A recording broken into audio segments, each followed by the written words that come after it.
eu vou trabalhar aqui com vocês dois conceitos. A primeira parte, missão urbana, a importância de nós termos uma visão focada na cidade onde a gente está inserido.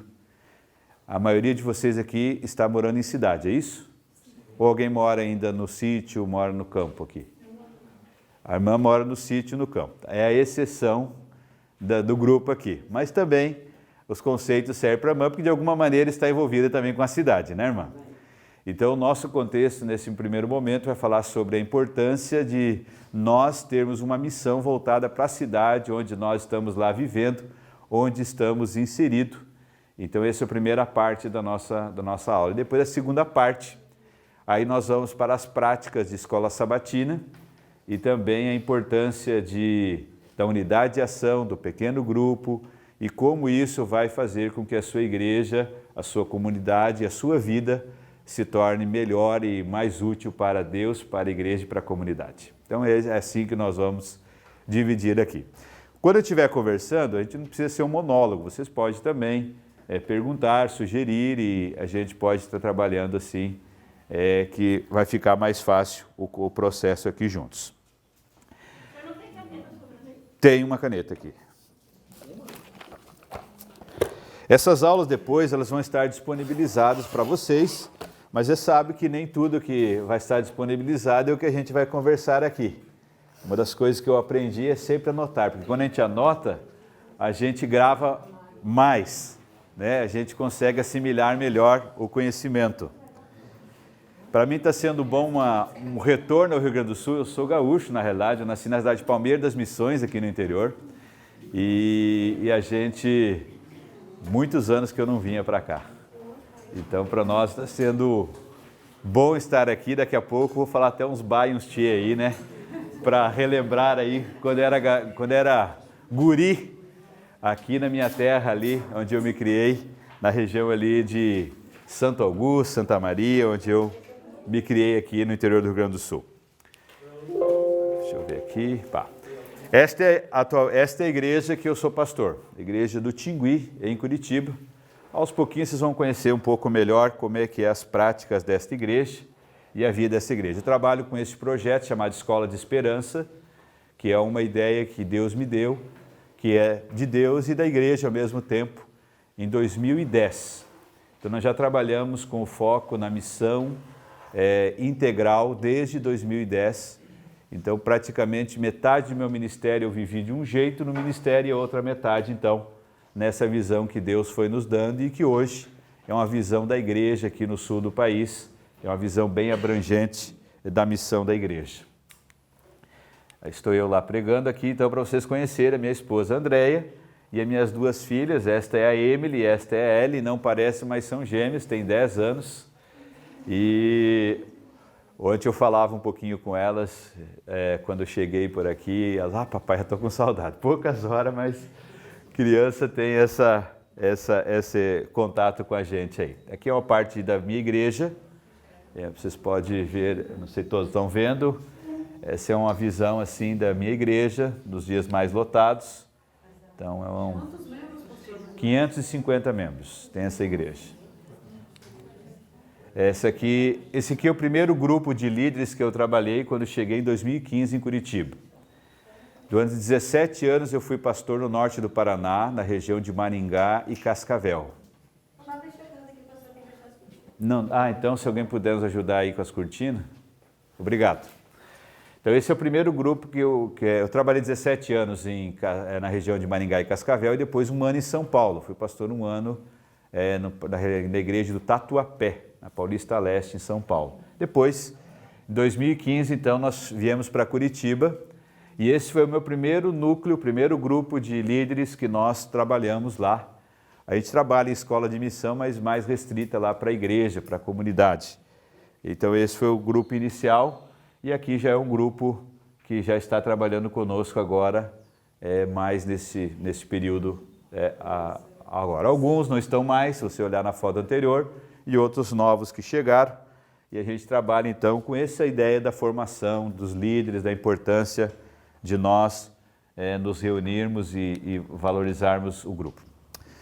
Existem alguns conceitos básicos para mim, que A salvação de pessoas é a razão de ser da igreja, a salvação de pessoas é a razão de ser da minha vida e deve ser também da sua.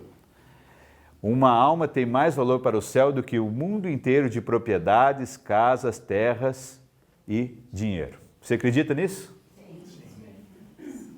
O valor de uma alma, gente, não tem preço para essa terra, mas tem um preço maravilhoso para o céu. Cristo derramou o seu sangue. Então, qualquer pessoa que vive nessa terra, ele merece conhecer este evangelho, ele merece conhecer a salvação e tomar uma decisão de aceitar ou não. A conversão de almas para Deus é a maior e mais nobre obra que seres humanos possam tomar parte. Você já sabe disso. Deus te chamou não apenas para ser membro da igreja, Deus te chamou para também contribuir na salvação sua primeiro, da sua família, mas também daqueles mais que você puder alcançar, daqueles mais que você puder chegar lá. Uma avaliaçãozinha um pouco da história e como foi o desenvolvimento da missão do Evangelho no decorrer da história. Ur dos Caldeus talvez seja a cidade mais bem trabalhada na arqueologia do passado. E ela já era uma cidade com 65 mil habitantes. Foi para lá então que Abraão se dirigiu para Ur dos Caldeus.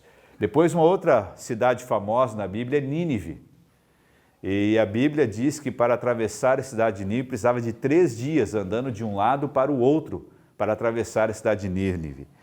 Os estudiosos dizem que tinha 120 mil habitantes nessa cidade.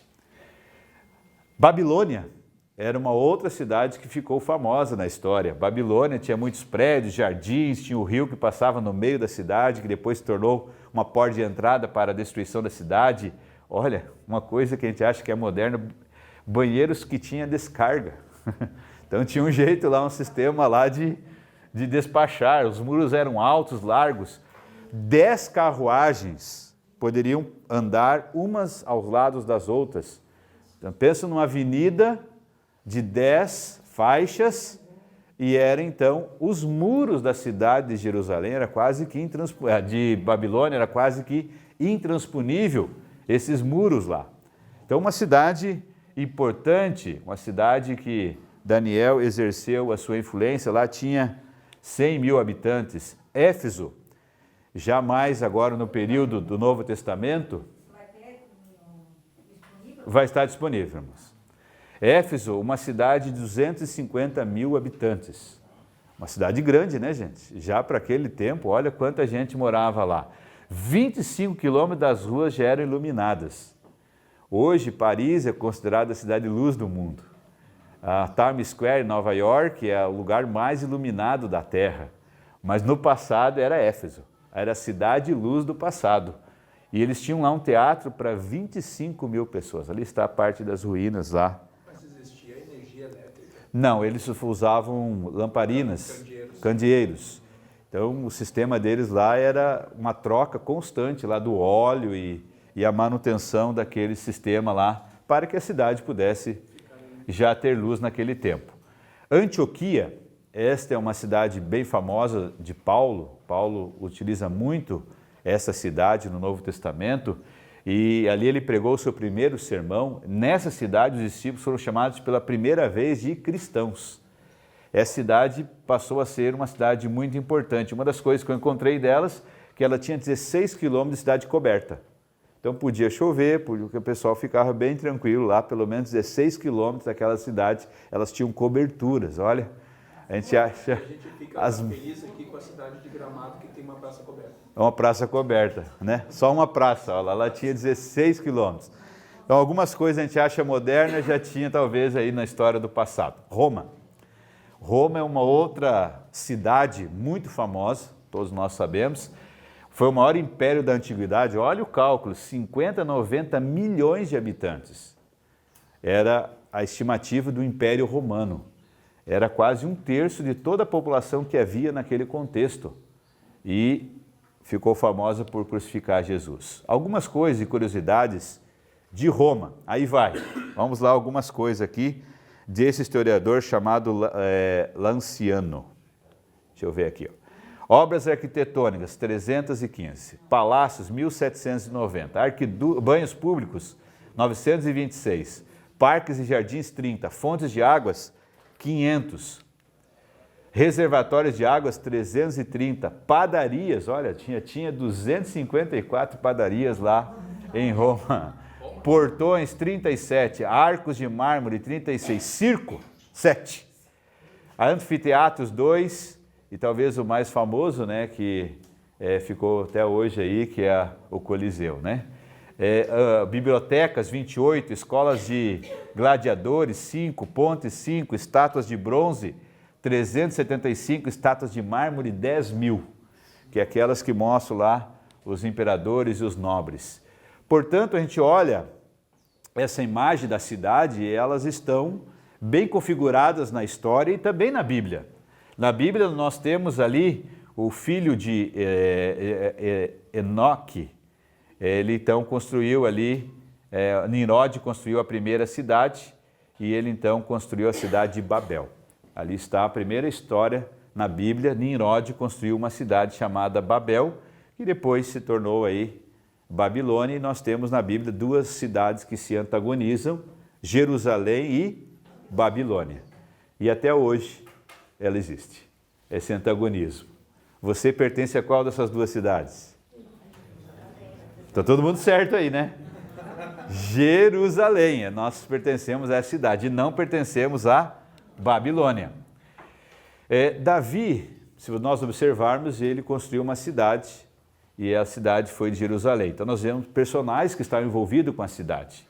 Isaías, Jeremias eram profetas confinados a Jerusalém. Daniel foi nomeado lá para a Babilônia. Neemias foi um planejador urbano e um governador de Jerusalém. Paulo foi evangelista, cidades do Império Romano. João teve visão das 7 igrejas, as 7 cidades da Ásia, teve visão da Nova Jerusalém. Jesus ministrou e também teve o seu sacrifício em Jerusalém.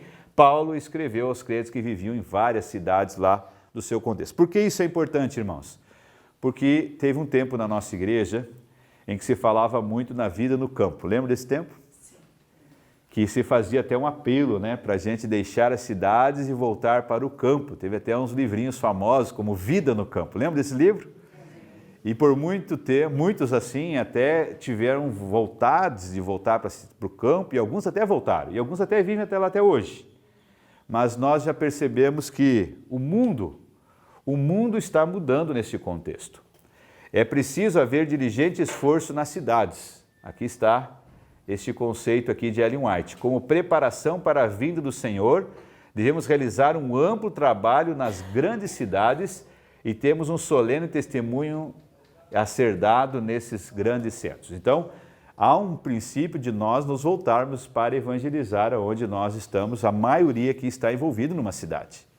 E, como toda cidade, tem os seus desafios, e nós também temos que aprender, como igreja, a nos envolvermos com as pessoas da nossa cidade e lá fazermos com que a nossa igreja seja relevante. Olha mais um conselho de Ellen White no livro Evangelismo. Estudai a localização. Entrai nas grandes cidades, criar interesse entre os grandes e pequenos. Aqui a gente vê a visão de adultos e crianças, que é a missão integral da igreja, para todas as pessoas. Tornai o vosso trabalho, pregar o evangelho ao pobre, mas não pareis por aí. Então a missão pode ser pregada para as classes dos pobres da nossa comunidade, mas procurai também alcançar quem?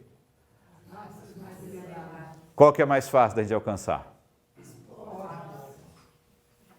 É um desafio.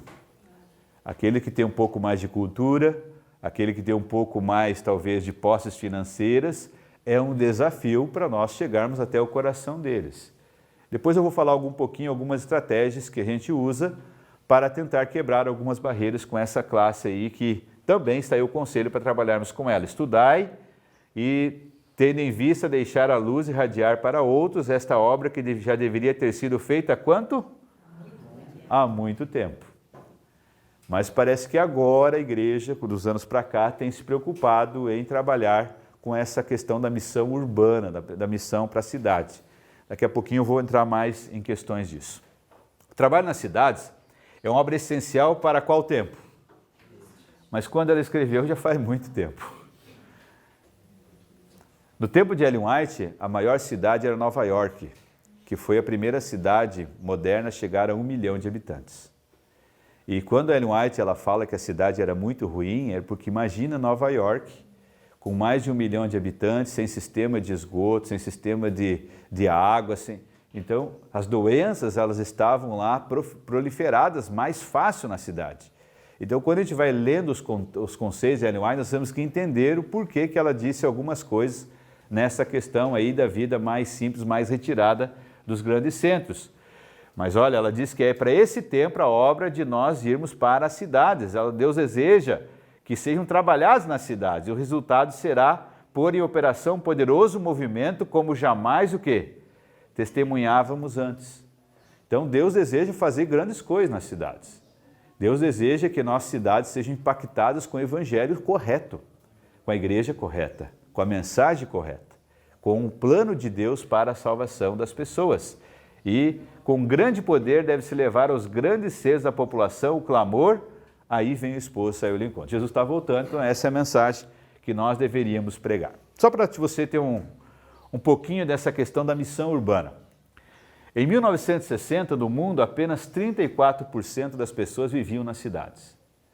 Já neste ano, no início deste ano, 68,8% das pessoas estão morando em cidades, espalhadas por este globo. No Brasil, olha como é que é a nossa proporção aqui no Brasil. Em 1960, há pouco mais de 50 anos atrás, 46% das pessoas é que moravam na cidade. Então, a maior parte das pessoas nesse contexto viviam onde? No campo, nos sítios, viviam na comunidade rural. Mas olha quanto que já está neste ano. E esse número só tende o quê? A crescer. Esse número de pessoas vivendo na cidade tende a aumentar e aumentar assim, muito grande. E você sabe que quanto maior a cidade, ele vai aumentando nos bolsões, nas partes mais da periferia. Lá onde eu moro, em Curitiba, também não é diferente. Está se aumentando muito a população vinda do interior para as cidades. Professor, só uma pergunta. Pois não. Mas o aconselhável que a Ellen White fala é que a gente viva no campo e venha para a cidade, né, evangelizar. Está certo isso? Porque No contexto que... eu li uns livros que ela fala assim, que já passou, na verdade, há mais de 100 anos que a gente deveria estar no campo agora, nos aperfeiçoando espiritualmente. No contexto que ela vivia, como eu disse, a cidade não dava para morar. Era um ambiente de todo tipo de doença, de toda sorte de dificuldade. Então ela aconselhava que você vivesse no campo e você fosse para a cidade para evangelizar. Então é nesse contexto. Não existia saneamento urbano? Não tinha nenhum tipo, não tinha nada. A proliferação de doenças Era muito grande, por isso... Ela comenta alguns contextos ali, com questão de tu ter qualidade de vida para tu ter uma comunhão com Deus. Sim, nós não vamos entrar nesse mérito, irmãos, porque realmente a vida mais no campo, ela vai ter uma qualidade de vida, todos sabemos que melhor. Mas não é o nosso contexto hoje, nossa maioria nós vemos. A igreja está com uma visão diferente ou não? Não, a igreja... Não, a igreja... A visão da igreja agora, tinha sido escrito um livro, e está comentando que agora a igreja está comentando a questão urbana. Isso é importante, mas eu quero saber qual que é a posição hoje da igreja. Tá. Eu tenho aqui no material, eu tenho aqui alguns focos dos escritos de Ellen White. Ela tem muitos escritos sobre a vida no campo, mas ela também tem muitos escritos sobre a vida na cidade. E a maior parte sobre a vida na cidade. Porque mesmo ela reconhecendo que a vida melhora no campo, ela estimula a gente para ir para a cidade. Está entendendo? É um estímulo para ir para a cidade. No nosso contexto hoje, a maioria das pessoas não está mais morando no campo. A maioria das pessoas está morando na cidade. Eu moro na cidade, todos nós moramos, a maioria aqui, com exceção da irmã ali. Todos nós... O senhor também, irmão? Então temos duas exceções aqui, mas a maioria aqui hoje já está inserido no meio urbano. Então o que acontece? Antes tinha que sair do campo para ir para a cidade, agora não tem mais jeito para fazer isso, nós já estamos envolvidos na cidade. Entendeu? Então o contexto é que a missão, ela não deixa de ser importante no campo, mas agora a visão maior é para as cidades, que é onde tem mais gente, onde nós temos que avançar. É que assim, ó, como é que é o seu nome? Lindomar. Lindomar. Pastor, Robson. Robson, pois não, Robson.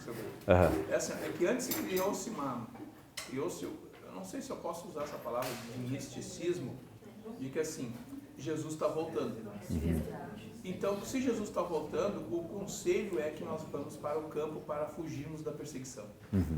E uma vez nós pregamos sobre a perseguição e talvez até com uma falta de informação, sei lá qual o motivo, as pessoas tinham a ilusão de que se eu vou para o campo, eu vou fugir da perseguição. E uma coisa que a gente aprendeu é que tu não vai fugir da perseguição. A perseguição ela vai acontecer tu estando no campo ou tu estando na cidade. O que eu via muito e tinha essa ideia, só não sabia como explicar, se tu vai para o campo, quem prega na cidade? Hoje, só para concluir, eu estou dando estudo bíblico para 5 pessoas. Certo. 2 pessoas são da igreja Assembleia de Deus. E 3 pessoas são da Adventista da Reforma. Então, se a gente estivesse no campo, quem pregaria? Nós mesmos. A gente tem que ir no campo pregar na cidade. Pastor, Pois não, irmão. a gente tem que tomar cuidado com meu nome é Lídio. Pois A não. gente tem que tomar cuidado com algumas coisas, porque a senhora White diz que a gente deve abandonar cidades a partir de determinados sinais que vão se cumprir. Não é o momento ainda de fazer isso em massa. Além E disso, a gente não pode cair numa mentalidade monástica, de se isolar sem cumprir a missão. obrigado, Molídio. Então, irmãos, eu estou colocando aqui a importância de nós entendermos a luz presente diante dos contextos que nós vivemos. Vai chegar um momento, claro, que alguns estarão saindo, de acordo com sinais. Mas eu quero dizer, irmãos, que vocês que estão aqui, ninguém vai sair. Você que mora na cidade tem que ficar lá até o fim. Porque você tem que ficar lá pregando o evangelho até o final. Com a sua vida, com o seu testemunho, com a sua fé. E esse é o propósito de Deus para um líder da igreja. Se tivermos que ser presos, irmãos, estou convidando você a ser preso comigo em algum momento aí para frente aí. Porque nós não podemos abandonar a missão, irmãos. A missão hoje, a maior parte das pessoas não está mais no campo. E nós temos uma missão, da maior parte de pregar é na cidade que nós estamos vivendo. Com exceção dos irmãos aqui, vocês têm que agora pregar lá onde vocês moram, no campo, mas também vir para a cidade para pregar. Senão não subir na cidade. Então, irmãos, nós temos que ter essa visão, campo e cidade. Nós não podemos ficar mais restritos só àquela visão. Por isso que eu não estou falando mal do livro A Vida no Campo. Vocês estão entendendo, né? Estou querendo mostrar o outro lado, o lado da missão da igreja mais profunda, mais ampla, para a comunidade, para a missão que nós estamos inseridos. É que nem o irmão colocou que no campo é mais saudável. A gente pode sair do campo para a cidade. Sim. No campo é mais saudável. Com certeza. Se alguém puder unir o útil ao agradável, que Deus abençoe, né? Não é o que vai acontecer com a maioria de nós. Uma conclusão aí, não quero criar uma polêmica, mas assim, conheço uma família que estava bem estruturada na cidade, com trabalho, na igreja, tanto esposa quanto esposo. Há uns 10 anos atrás, com essa mesma ideia que eu, me perdoe, mas eu achei precipitada e acho até hoje. Que vai chegar o momento, como o irmão Elídio, né? Vai chegar o momento que haverá alguns sinais, mas como eu estou dizendo, irmãos, não é para todo mundo.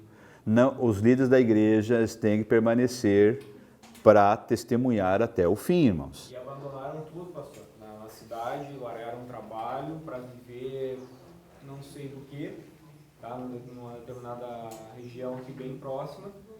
E hoje, pelo que a gente sabe, passam muita necessidade em função das decisões erradas. Eu pergunto, será que esse era o propósito de Deus?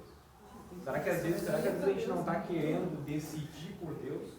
Ou às vezes querer adiantar um tempo que nós falamos? Ok, irmãos? Vocês já entenderam os dois lados aí, né, da questão e o propósito nosso aqui. Ok, vamos continuar um pouquinho aqui. Existe uma cidade apenas no mundo, só tem uma região, um país, chamado Trinidad e Tobago. Esse país, olha, em 1960, 40% morava na cidade. Hoje é apenas quanto? 2015, quanto?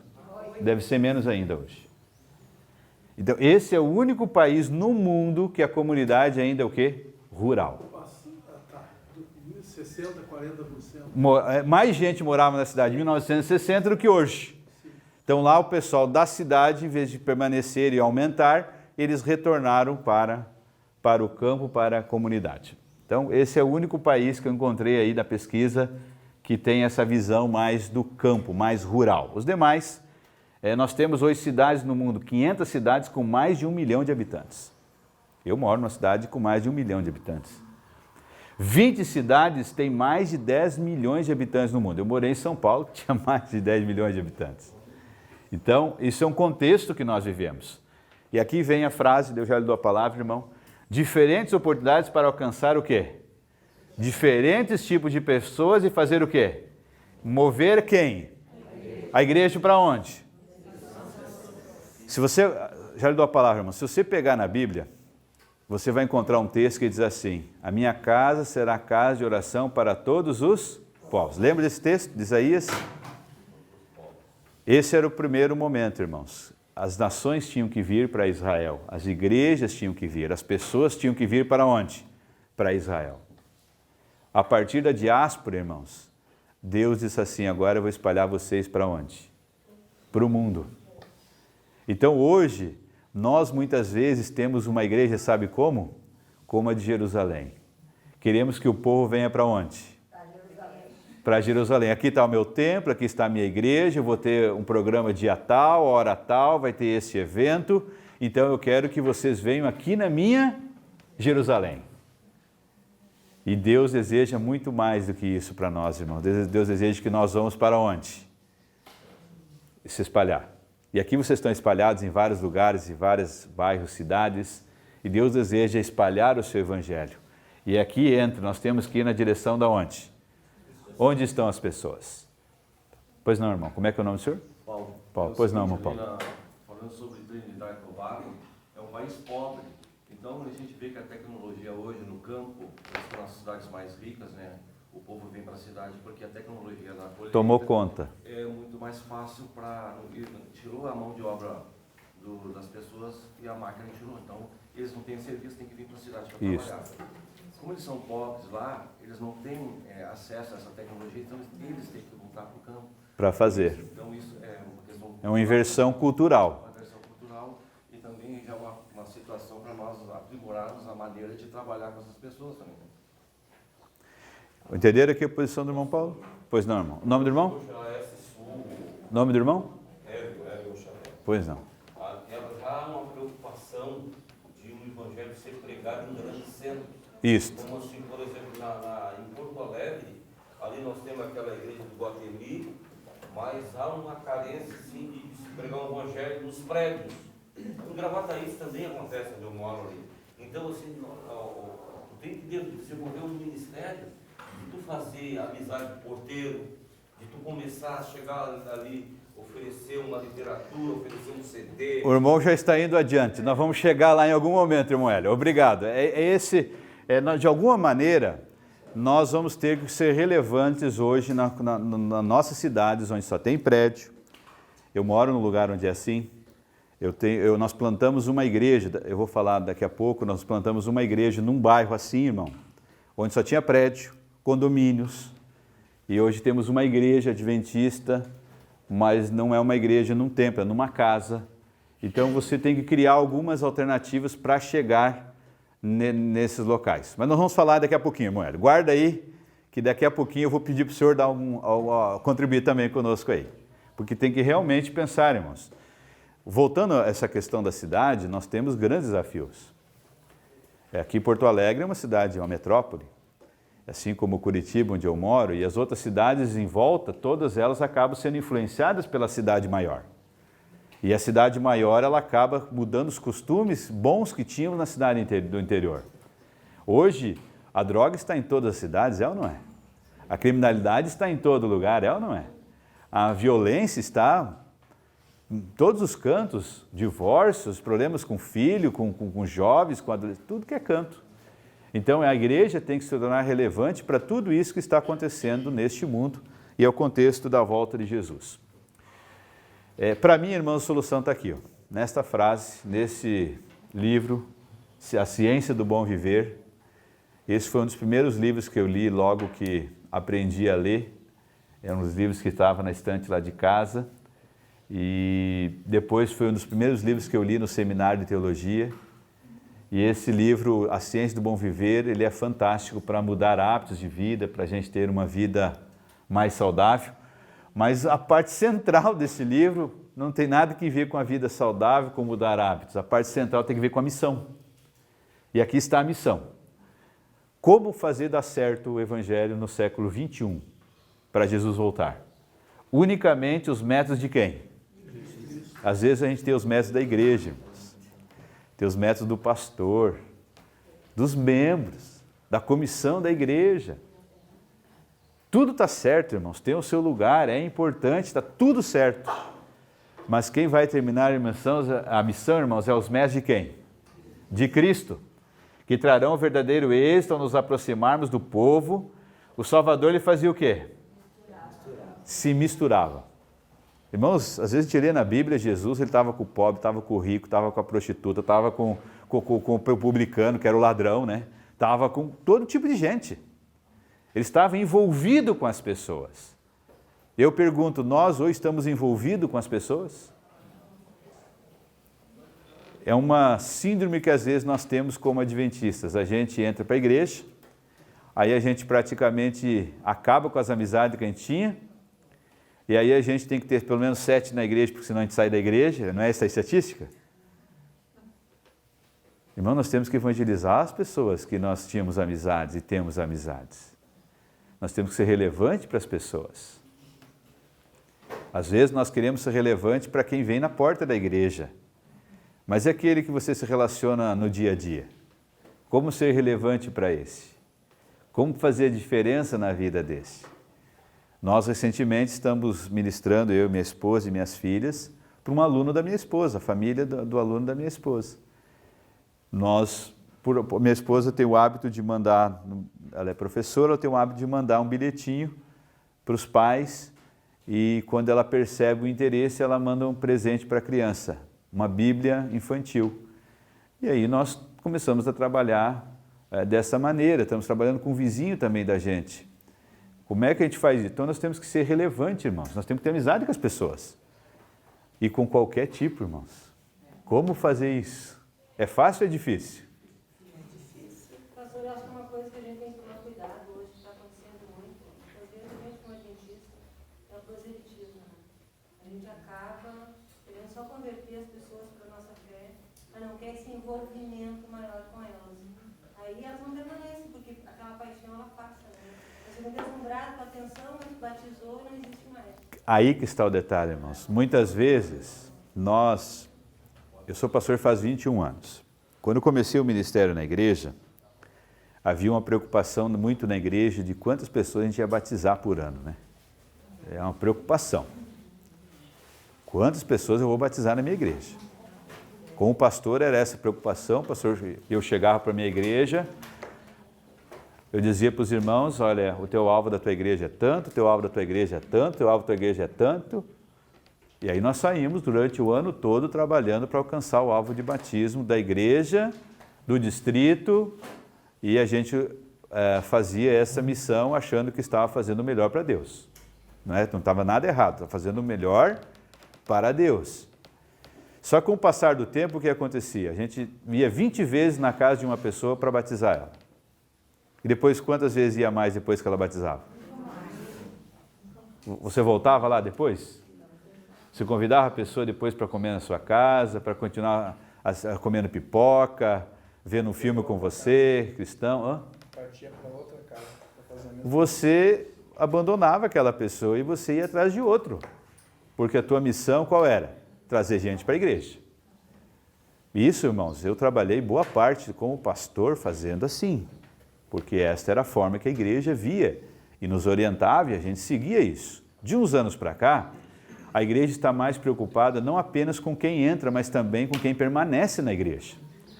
E o meu foco aqui nesta manhã, irmãos, é dizer para vocês que nós não temos que só batizar pessoas, temos que batizar o máximo que a gente puder, sabe? Não é que parar com o batismo, tá, irmãos? Se você puder batizar 1000 pessoas no ano, amém, não tem problema, vamos batizar os 1000.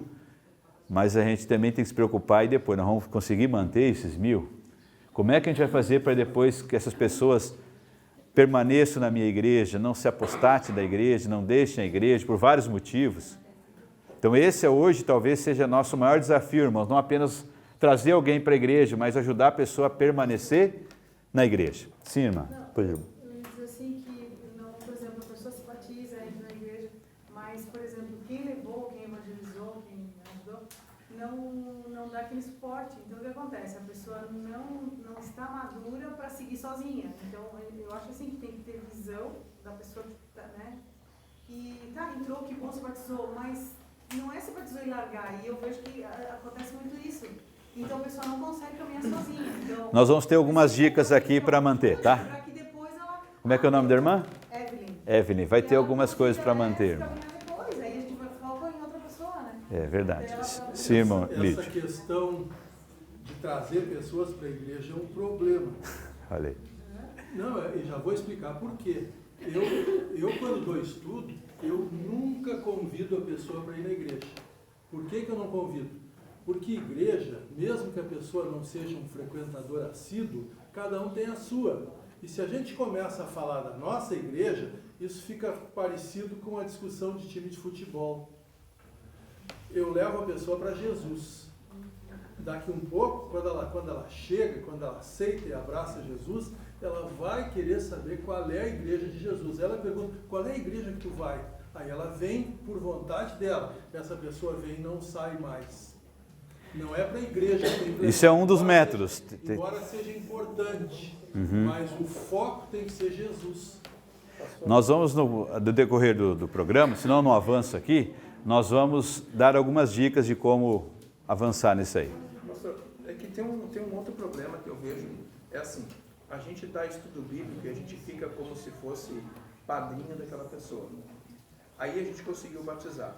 Aí a gente comete um erro e a igreja num todo também. Porque assim, eu olho assim, não, aquela visita lá, aquele irmão que se batizou é responsabilidade daquele irmão que batizou. Aí a igreja não abraça ele. E o irmão que batizou vai para outra pessoa e ele fica como um navio à deriva. A gente tem que aprender uma coisa. Jesus... Tem um jeito de cuidar disso aí, irmão. Deixa eu avançar aqui, nós vai chegar lá, tá? Pessoal, só uma coisa, a participação, tudo é importante, mas eu percebi que hoje, se a gente for estudar cada pormenor que for aparecer... Eu não avanço. A gente não vai conseguir avançar. Então, você pode participar tranquilo, tudo, mas a gente não vai dar para participar em todo momento, em toda situação. Obrigado, pastor O Val. pastor vai chegar em alguns pontos que você vai ver que vai atender muitas dessas coisas aí, numa estrutura que a igreja tem que vai conservar, mobilizar... Eu vou chegar lá, daqui a pouquinho. Estou dando apenas um pano de fundo para... Sim. Tinha fóruns no ambiente online. Oh, isso é bom, pastor. Dúvidas, perguntas no grupo aí. Não vamos fazer isso no grupo do WhatsApp, porque senão vai bagunçar o esquema. Mas quem sabe no próprio ambiente virtual a gente abre ali e a gente vai colocando as coisas. Eu ouvi a questão da cidade, do campo. Então a gente não vai conseguir entrar em cada detalhezinho desse, porque aí vai longe. A gente não sai do lugar. Exato. Obrigado, pastor. Todo mundo, vamos seguir juntos? Estamos juntos aí? Vamos lá. O Salvador se misturava, ele desejava o bem das pessoas, manifestava o quê? Compaixão. Está faltando amor mais, irmãos, entre nós e também com as pessoas. Depois a Bíblia diz que ele ministrava o quê? O que a pessoa precisa. O que a pessoa está precisando? Poucos dias atrás, aconteceu uma coisa interessante nesse item. Uma irmã da igreja disse para mim, pastor, sabe o que eu estou fazendo? Eu digo, o que você está fazendo diferente? Eu estou indo dar banho, ajudar uma pessoa idosa a tomar banho. Todo dia eu vou lá. Eu disse para ela, irmã, e o que isso tem contribuído para a igreja? Perguntei para ela. Pastora, a minha vizinha está encantada com a minha disposição de ir lá todo dia ajudar. Porque ela diz assim, no dia de hoje ninguém tem tempo para o outro.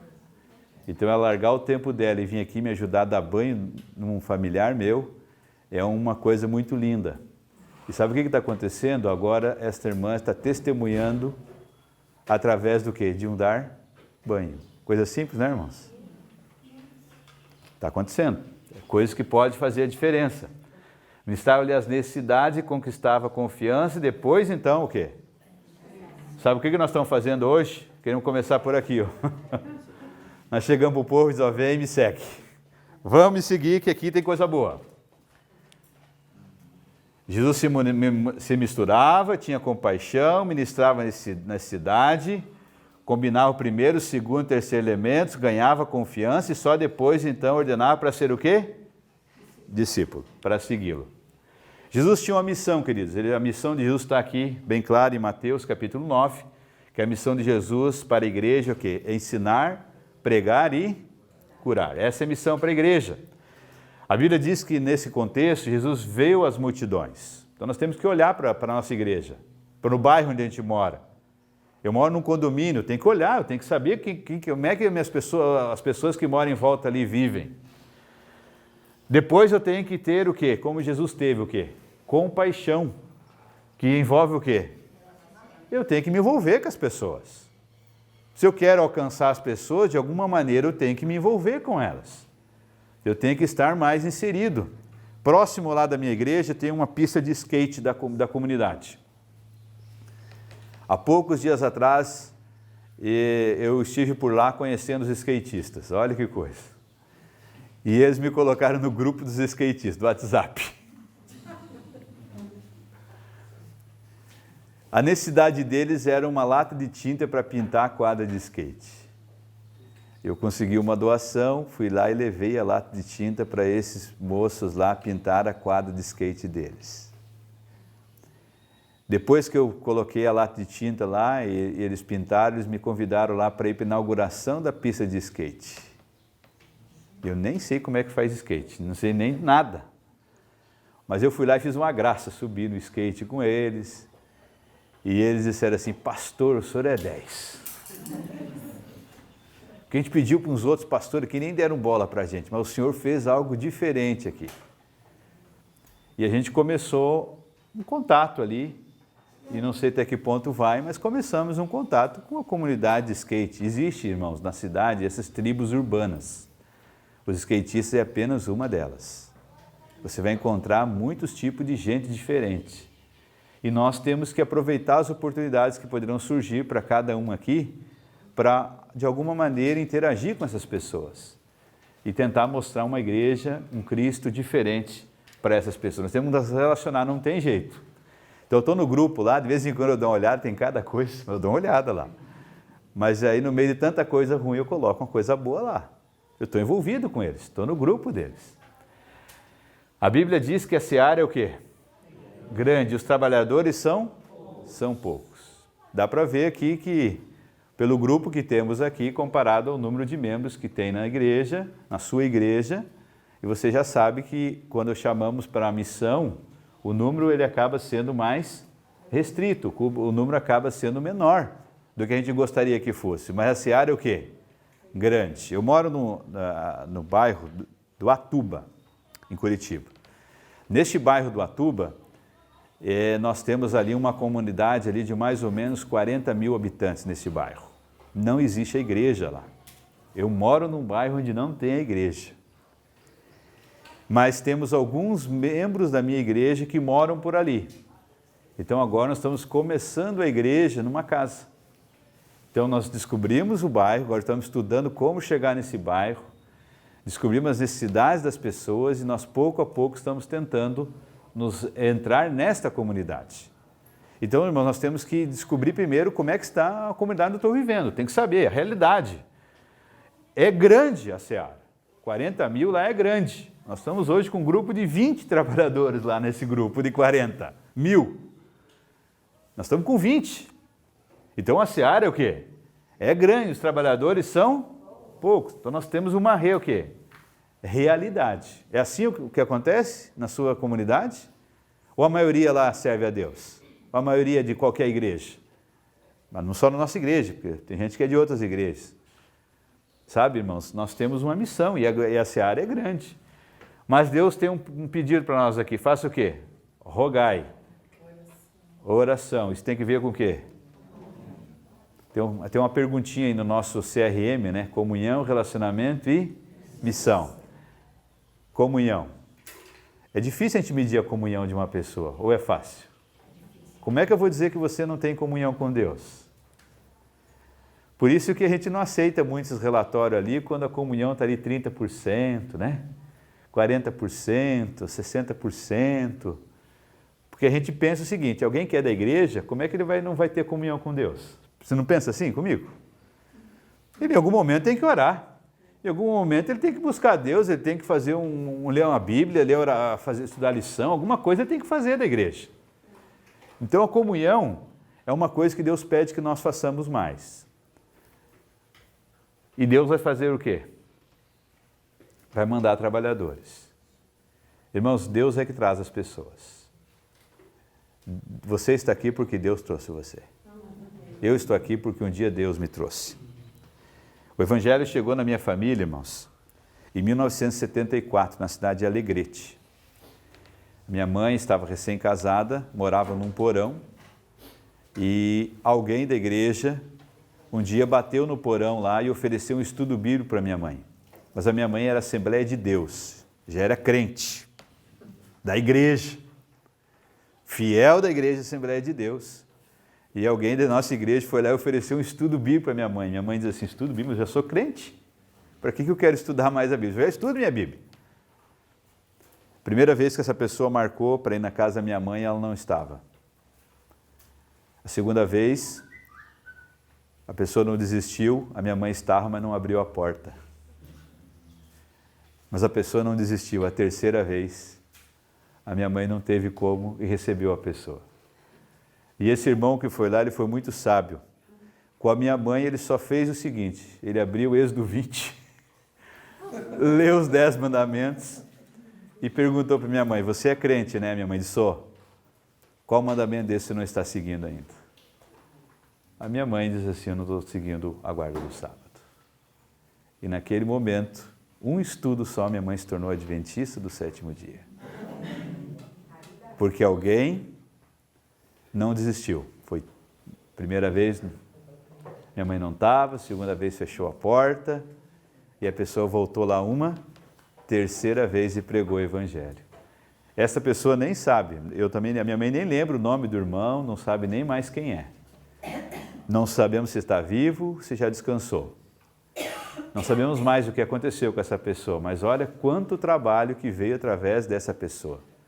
Minha mãe, toda a nossa família da igreja, sou pastor já há 21 anos, Então, irmãos, o trabalho que você faz por alguém, pode saber que não fica em vão. Pode saber que o trabalho vai avançar. Deus vai mandar trabalhador. Você é um trabalhador porque você está aqui trabalhando para o Senhor, amém? Amém. E a missão está na Bíblia urbana, irmãos, porque eu estou focando aqui que nós temos uma missão onde?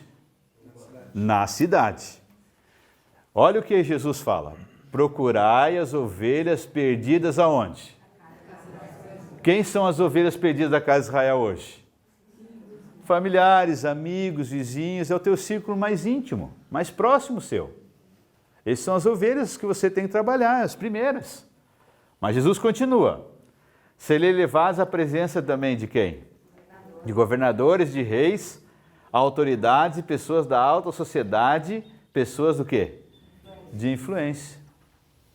Então, começa aqui, mas também nós temos que chegar até onde? Até no governador, no prefeito, no deputado, no vereador, nas autoridades, nos ricos, nas pessoas que não têm dinheiro, mas têm influência na comunidade. Tem gente que às vezes não tem dinheiro, mas tem tanta influência. Outro dia eu precisava de um salão para a Semana Santa e a gente procurou com os políticos lá e ninguém dava jeito. Mas aí eu descobri uma senhora chamada Dina. Dina, o nome dela, uma senhora de 90 anos. E eu fui lá visitar essa senhora e disse, olha, eu estou querendo fazer um programa aqui. E ela disse assim, pastor, gostei do senhor, gostei do seu projeto, deixa comigo. 90 anos, eu digo assim, bom, os políticos não conseguiram. Os ricos da minha igreja aqui não conseguiram também, ninguém deu jeito. Eu digo, bom, ela disse que vai arrumar. Fui para casa, orei, no dia seguinte, já veio a resposta, pastor, pode usar lá o salão que eu já consegui para o senhor. Uma pessoa simples. Mas o que ela tinha? Influência lá naquele bairro. Eu digo, meu amigo, fizemos uma festa lá agora na Semana Santa, poucos dias aí, ó. E tem gente lá da minha igreja já visitando a Dina. Eu já falo até de irmã Dina, olha por ela. Dar testemunho aos gentios, pessoas com mentes modernas e o quê? Nós já estamos nessa gente aqui, irmãos. É o gentio daquele tempo. É a gente que já está nessa outra área. Pós-modernidade. Deus nos dará o quê? As palavras certas. Visto que não falaremos por nós mesmos, mas seremos usados por quem? Pelo Espírito Santo para mudar vidas, assim como a nossa vida foi mudada. E você já sabe, o testemunho fala mais alto do que as suas próprias palavras. Você pode pregar muito, mas se você não viver, não vai chegar muito longe. Jesus nos chamou com o propósito de levar o Evangelho para todas as pessoas e em todos os lugares da terra. Quando eu estudava para ser pastor, em 1993, eu comecei a faculdade de teologia. Quando eu cheguei lá para fazer a faculdade, eu tinha um sonho, trabalhar na Rússia. Porque até então, o mundo soviético há pouco tinha caído o Muro de Berlim, em 1989, e ali, a partir dali começou-se a abrir a pregação do Evangelho lá naquela região. Nunca soube uma palavra em russo, que agora vai ter até a Copa lá. Mas eu tinha um sonho lá de, naquela época, de eu vou tentar ser missionário lá. Me inscrevi, fiz algum curso que tinha de missão na época, mas nunca fui chamado. Aí Deus me mandou trabalhar aqui no interior do Paraná. Lá foi a minha Rússia. E lá eu aprendi, irmãos, uma coisa que eu estou falando para vocês. Sabe onde é a sua missão? Aonde você está. Seja no campo, seja na cidade, seja numa empresa, seja num ponto de ônibus. A missão, irmãos, ela vai além de um projeto da igreja, de uma série de conferências. A missão tem que fazer parte da sua vida, da minha vida. Porque Jesus nos chamou para levar evangelhos para quantas pessoas? Todas. E em que lugares? Todos. Então nós temos que avançar essa questão. Presta o cabo ali que eu colocar já. Está acabando o cabo aqui do pastor.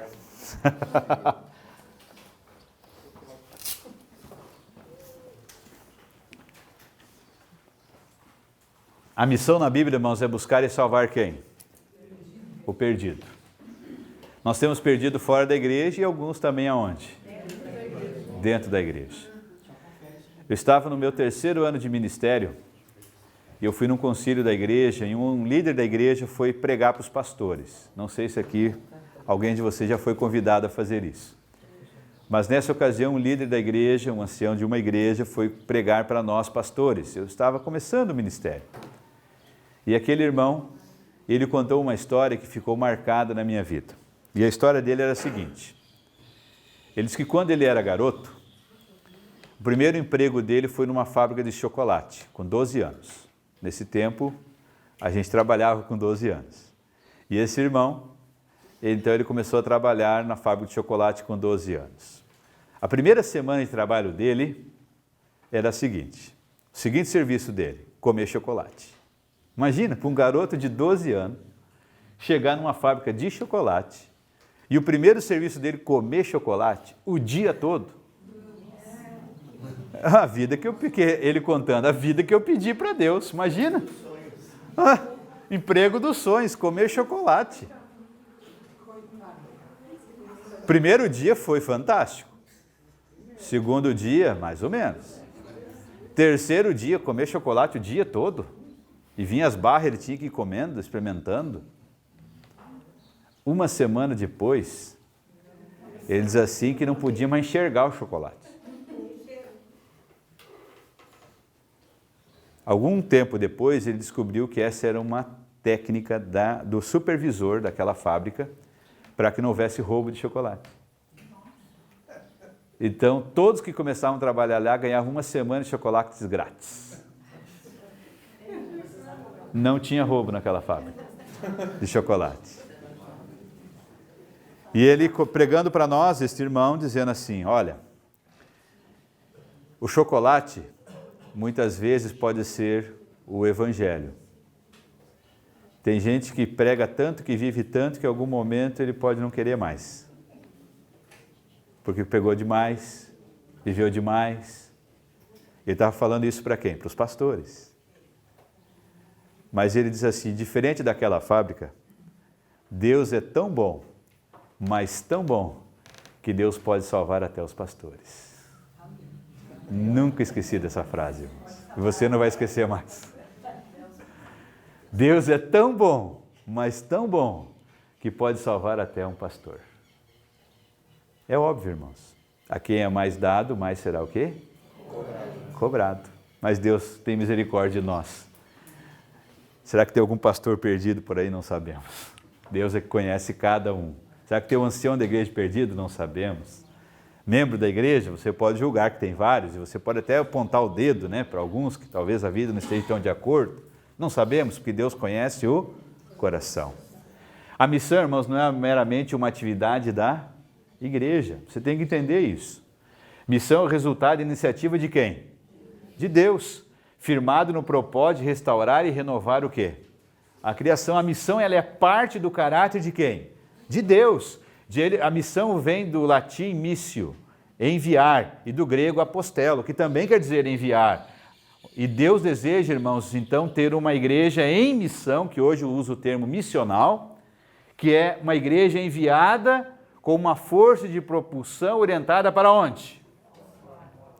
Mas eu pergunto para você, quando a sua comissão se reúne na sua igreja, porque na minha não é diferente, a maior preocupação da igreja é interna ou externa? Quando você vai fazer um projeto para a sua igreja, como líder de um departamento, qual que é a sua preocupação como líder de um departamento? É interno ou é externo? Irmãos, nós somos igrejeiros, é ou não é? Aqui no interior do Rio Grande do Sul tem a expressão granjeiro, já ouviram? Nós aqui somos igrejeiros. Por quê? Porque nós queremos cuidar da igreja. E nos preocupamos com a igreja. Não está errado em cuidar da igreja, irmãos, mas não é só a igreja. Nós também temos que ir para onde? Para fora da igreja. Como fazer isso? Daqui a pouco nós vamos chegar lá. Estou primeiro criando a base do que eu estou apresentando. De Gênesis ao Apocalipse, uma narrativa, nós vemos Deus como um Deus o quê? Missionário. Um Deus que envia e é enviado. E esta linguagem envio missional, ela está em toda a Bíblia. Aqui tem um texto de Isaías 6:8 que diz assim: depois disso, ouvi quem? A voz do Senhor que dizia: quem enviarei e quem há de ir por nós? Então disse: eis-me aqui, envia-me. Eis-me aqui, envia-me a mim. Então Deus, ele é aquele que é responsável pela missão, ele é enviado e ele também o quê? Nos envia. Isaías 61 é um texto, depois se você ler lá com calma, você vai ver que é o tempo todo falando que Deus nos enviou. Enviou para restaurar, enviou para proclamar, enviou para abrir prisão, enviou para pregoar o ano aceitável do Senhor, enviou para consolar, para dar coroa de beleza, para dar o óleo do gozo, enviou para dar veste de louvor. Então Deus envia para fazer o quê? A diferença. E quando Jesus veio, ele usa a base desse texto para dizer que ele também veio para fazer a diferença. O Deus em missão. Malaquias 3:1 diz que enviarei o meu mensageiro para preparar o meu caminho. E a Bíblia diz que houve o cumprimento disso, houve um homem enviado de Deus cujo nome era João Batista. E depois veio o Verbo que se tornou carne e habitou entre nós. Deus apresenta que faria isso, Deus envia alguém que prepararia e o próprio Deus vem, é o Deus encarnado. Ele então se envolve plenamente na missão. O Evangelho de João, ele abre o maior de todos os envios. O Pai envia o seu único Filho, o Verbo se tornou carne. E olha que termina o Evangelho. Ele começa que Deus envia Jesus e olha como ele termina. Assim como o Pai me enviou, eu também vos envio. E aqui tem um chamado para você que está participando da Escola de Missões, viu, pastor Walter? É um chamado para todos aqui. É esse chamado. Deus tem um chamado para você. Ele está querendo te enviar para fazer talvez algo que você não fez até agora. Para fazer a diferença talvez que até agora você não tenha feito. Então Deus quer fazer a diferença na nossa vida. Duas características que nós encontramos nessa comissão do enviar e envio. Primeira, Deus é quem envia. E a segunda, assim como o Pai enviou. Então a missão ela envolve o envio e envolve também o me envolver nela, o me encarnar ali na missão como sendo minha. Irmãos, daqui a pouco nós vamos ter uma igreja, pastor Walter, que a missão não vai ser sua, que não vai ser do pastor distrital, que não vai ser a missão da igreja adventista, vai ser missão de quem? Minha, sua, nossa. Vai ser missão de cada um. Porque isso é o propósito de Deus, que a gente faça a diferença. A propulsão é de sair para fora, de enviar, de espalhar, de ir. Nós precisamos, irmãos, sair de dentro da igreja. Precisamos fazer algumas coisas na rua. Na rua mesmo. Estou experimentando uma coisa muito legal, que é ir fazer um trabalho chamado Anjos na Noite. É um trabalho que a gente vai com um grupo de pessoas à noite, ou no local onde tem pessoas que moram na rua. Moradores de rua. Quem está fazendo... O maior impacto não é talvez para o morador de rua. Eu conversava com um deles esses dias, pastor Walter, olha que coisa interessante. Ele disse para mim, pastor, eu gosto de morar na rua. Eu perguntei por quê? Maltrapilho, não toma banho direito, cheirando mal, como é que pode gostar de morar na rua? Ele disse, eu gosto de morar na rua. Eu disse, mas por que você gosta de morar na rua? Pastor, é que eu já fui empregado e eu tinha que chegar no horário. Então eu tinha que levantar cedo. Se eu chegava atrasado, levava advertência. Na rua não tem horário. Olha, eu sou dono do meu horário, faço o que eu quiser. Eu faço o que eu quiser da minha vida. E ele perguntou, pastor, o senhor come todo dia em padaria? Eu digo, não. O senhor almoça todo dia em restaurante? Eu digo, não. Pois é, pastor, ele até sorriu assim, eu como todo dia numa padaria, porque tem um cara aqui que me dá café, que me dá pastel. Eu no restaurante, eu ajudo a lavar uns pratos lá, tirar o lixo, eu já ganho um almoço. Olha, tem gente que vive assim. E alguns acham boa essa vida. Então, quando você vê alguém assim, você não acha que ele está achando ruim aquilo que ele está vivendo. Conversando com alguns deles, eles gostam talvez daquele estilo ali. Mas esse trabalho de ir lá, edifica mais quem vai do que quem está lá. É o que eu tenho experimentado lá. E tem gente vindo para a igreja através desse trabalho. Tem gente que só vai nisso, não vai na igreja. Ainda não foi nem na igreja, viu, irmão Lídio? Ainda não é adventista, não está na igreja adventista, mas já está envolvido numa missão adventista, num programa da igreja adventista, num projeto da igreja adventista. Ele vai lá. E recentemente tem uma advogada que está indo com a gente e ela disse assim, é isso aqui que eu quero. Aí esses dias ela levou uma médica com ela. Cara, que coisa linda. E a médica lá no meio dos mendigos. E ela fez um atendimento no meio da rua. No centro de Curitiba, na Praça 15. Quem conhece Curitiba é Praça 15, lá no centro. Uma médica que não é da igreja, fazendo um trabalho para a igreja, para pessoas que não são nada de nada. Lindo, Deus pode fazer a diferença. Eu tenho que sair, dá um jeito de sair. Eu estou falando algumas coisas, vai anotando aí, tá? Eu vou dando insights assim de coisas que a gente pode ir fazendo, viu, pastor? Nós temos que nos envolver com o perdido, compartilhar o dia a dia dele, comer, celebrar, chorar, festejar. O que é chorar? Eu tenho ido em alguns funerais. Como é que a gente vai fazer a diferença num funeral? Olha que desgraça que é um funeral, né? Você já foi em funeral? Todo mundo aqui, né? Tem gente que não pode ir, mas eu já fui. Eu descobri uma irmã da minha igreja que ela vai em funeral. Onde tem um funeral, ela vai lá. E eu fiquei curioso para saber o que ele ia fazer em funeral, né? Que tanto ela ia em funeral. E olha a lógica desta irmã, uma irmã bem simples lá da minha igreja. Olha a lógica dela. Ela disse assim, pastor, quem está com morto no caixão, ele está aberto para qualquer coisa. Então a hora que eu chego, eu vou lá na hora do caixão, daí depois eu vou na casa, depois eu fico indo lá, ver se a pessoa precisa de alguma coisa. Eu vou lá me oferecer, pastor, para fazer alguma coisa por ela. Você acha que a pessoa que perdeu um familiar, que está com o coração quebrado, que a família vem ali, chora no dia e depois desaparece, você acha que se alguém continuar se importando com essa pessoa, não vai ter acesso ao coração dela?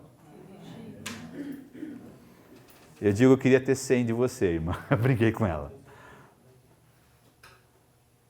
E eu já fiz visita com ela, com os interessados dela de funeral. Acredita isso?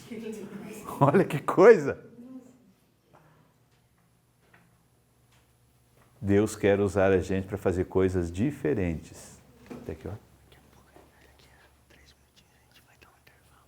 Tá bom. Uhum. Vou avançar aqui um pouquinho mais. Nós temos a missão, irmãos, de fazer a diferença na comunidade com o discipulado. Deus nos enviou para ir para fora, para discipular as nações. Nós temos uma verdade que ninguém mais tem, irmãos, e temos que nos multiplicar como igreja. Ontem eu estava conversando com o líder da minha igreja e disse assim para mim, pastor, você sabia que a nossa igreja pode evangelizar Curitiba em 12 anos? Eu digo, como assim, irmão? Se cada um salvar um, 12 anos, a minha igreja, de 500 pessoas, evangeliza 2 milhões. Eu disse assim, como seria bom, né, essa matemática na prática. Não é o sonho de todos nós, irmãos? Porque o sonho é cada um salvar um. A igreja sabe que nós não vamos conseguir isso, irmãos. Mas a igreja sabe que podemos fazer mais do que temos feito. Nós temos que fazer, ir, batizar e continuar fazendo, ensinando. Nós às vezes fazemos, ímos, batizamos e às vezes paramos um pouquinho por aqui. Na próxima aula que nós tivermos aqui, nós vamos deixar um pouquinho, pastor, essa parte do fazer, ir e batizar, e nós vamos nos concentrar mais nessa parte do que fazer depois. Eu batizei alguém, e agora? Porque até aqui a gente sabe muito como fazer, mas e a partir daqui? O que fazer para manter na igreja? E também para continuar fazendo, indo e batizando. Então, na próxima aula, pastor, vai entrar nessa questão aí.